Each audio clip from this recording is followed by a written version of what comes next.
Buenas noches, mis hermanos, ¿cómo están? Feliz sábado.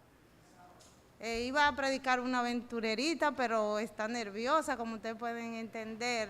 Son niños, entonces esta noche tenemos dos temas acerca de la ciudad de Jericó. Luego que mandó esos espías, el rey se dio cuenta de que andaban unos espías del pueblo de Israel y hubo problema.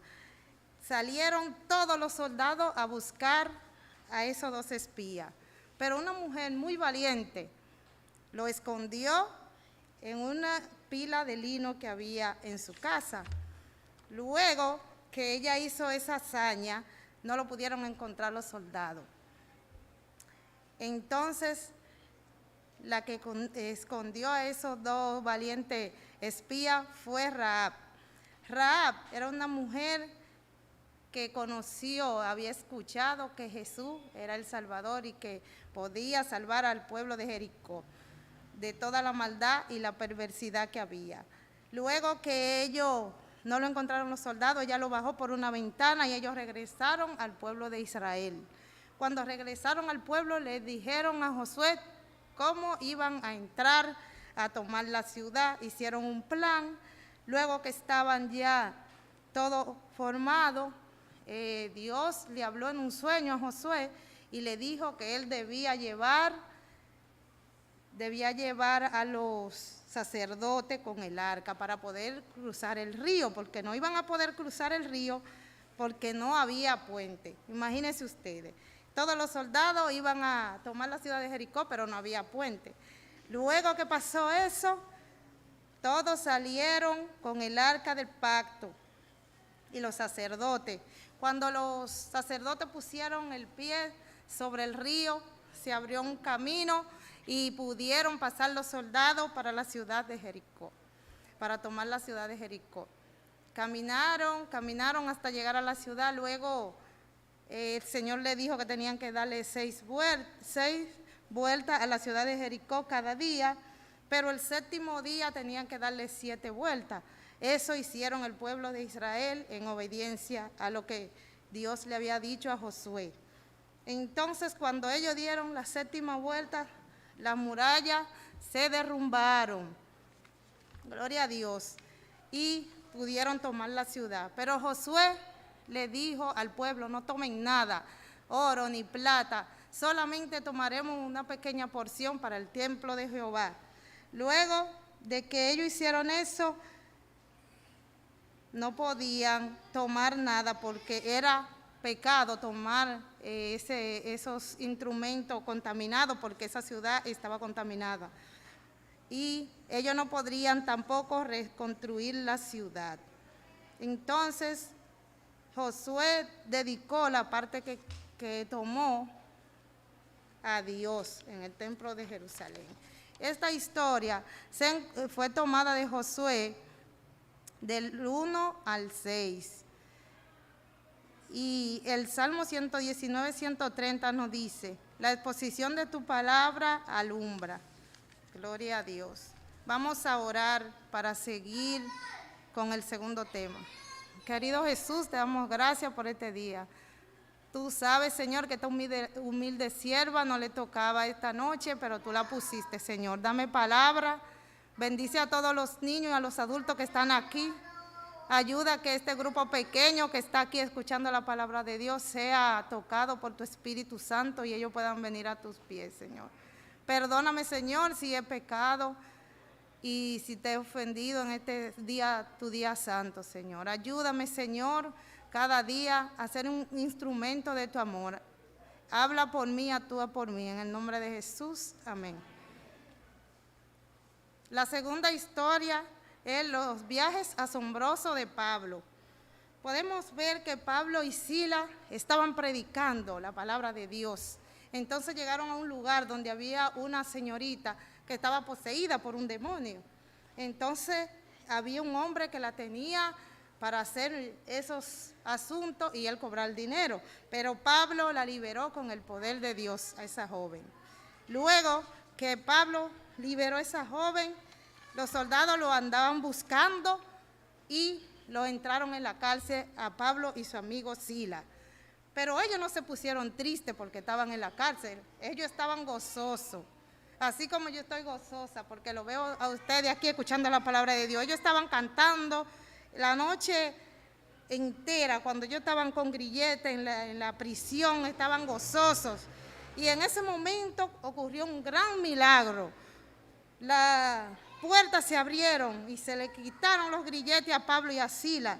Entonces el soldado, desesperado y asustado, miró todo lo que había pasado, pero se sorprendió cuando él pensaba que se habían escapado todos los presos, y dijo, es mejor morir, y ya iba con la espada a quitarse la vida.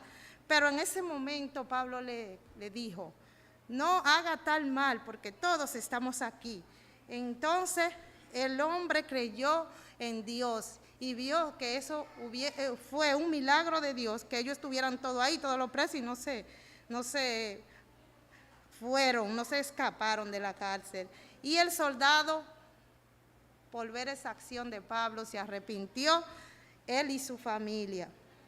Luego que ocurrió eso, Pablo y Silas fueron liberados y siguieron predicando en la sinagoga, en las iglesias que eran la sinagoga, en las casas, en todos los lugares.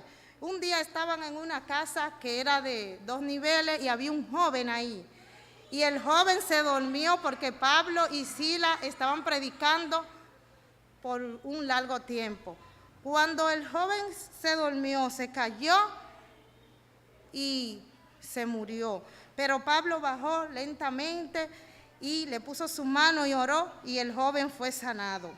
Gloria a Dios por eso. Luego que el joven fue sanado, Pablo fue aprendido otra vez y fue puesto preso. Pero él dijo que lo llevaran hacia Roma. Luego que lo llevaron hacia Roma, iban en un barco, y el barco estaba a la deriva porque había una gran tormenta. El barco se movía de aquí para allá y Pablo estaba tranquilo porque confiaba en Dios. Entonces, todas las personas que estaban en el barco y el capitán estaban asustados porque no sabían qué hacer. Pero Pablo permanecía tranquilo. Cuando arreció la gran tormenta, el barco se destruyó, pero el capitán dijo, los que sepan nadar, naden hacia la orilla. Y los que no sabían nadar, cogieron los pedazos del barco, los barriles, y se subieron en ellos. Y por un lugar miraron y vieron que había una isla. La isla se llamaba Malta, y ahí se quedó Pablo y los tripulantes y los que habían en el barco por un tiempo. Entonces, luego que Pablo estaba en esa isla, estaban haciendo el fuego con muchas maderas, y a Pablo lo picó una víbora. Y cuando ocurrió eso, a Pablo no le pasó nada. Pablo siguió tranquilo porque el Señor le había dado la fortaleza que esa víbora no le hiciera nada. Y las personas pensaban que Pablo era un dios, y por eso trataban de adorarle. Incluso le trajeron muchos enfermos a Pablo, pero él lo sanó y le dijo que fue con el poder de Dios que él lo sanó, que él no tenía ningún poder. Gloria a Dios por eso. Luego de que Pablo hizo esos milagros, como quiera, fue a la cárcel, y finalmente Pablo murió en una cárcel, y no se ha menguado la palabra que él dijo, ni su evangelio, porque lo podemos ver en la Biblia, en las cartas que él escribió, Filipenses, Colosenses, Romanos, Corintios, entre otras. Vemos el legado de Pablo, que fue un hombre valiente y dedicado al Señor. Así como cada uno de nosotros que estamos aquí en esta noche, debemos tomar el ejemplo de Pablo, que aunque nos pasen cosas malas y aunque el Señor no nos haya designado para una obra, pero podemos hacer algo siempre para el Señor. No nos podemos quedar sentados ni callados, debemos predicar el Evangelio. La historia de Pablo se encuentra en el libro de Hechos 27, 28 y 2 de Timoteo, el capítulo 4. Y en Salmo 119, 130 dice, la exposición de tu palabra me alumbra. En esta noche le pedimos a los niños de mi barrio que crean en el Señor Jesucristo. A Wilfrid, a Anthony, a Luisa y a su hermana, a Yendri y a su amiguita, que el Señor tiene un plan con ellos. El Señor quiere que sean valientes y fuertes hasta que Cristo venga. Y a todos los hermanos de la iglesia. Vamos a orar para terminar. Querido Jesús, te damos gracias por este día, por esta semana de oración de los aventureros. Te pedimos, Señor, que tú obres con poder en los clubes, Señor, en los niños, en sus corazones que se han cambiado y transformado por el Espíritu Santo. Que no tengan miedo de pararse aquí, Señor, y predicar tu evangelio, porque tú moriste por nosotros y no tuviste ningún miedo, Señor, de hacerlo, porque tú nos estás esperando para darnos la corona de la vida. Señor, ayúdalo a entender, Señor, que ese plan que tú tienes con ellos no es terrenal, sino espiritual. Que aquí en la tierra hay mucho pecado, pero allí en el cielo tendremos una tierra nueva. En el nombre de Jesús. Amén.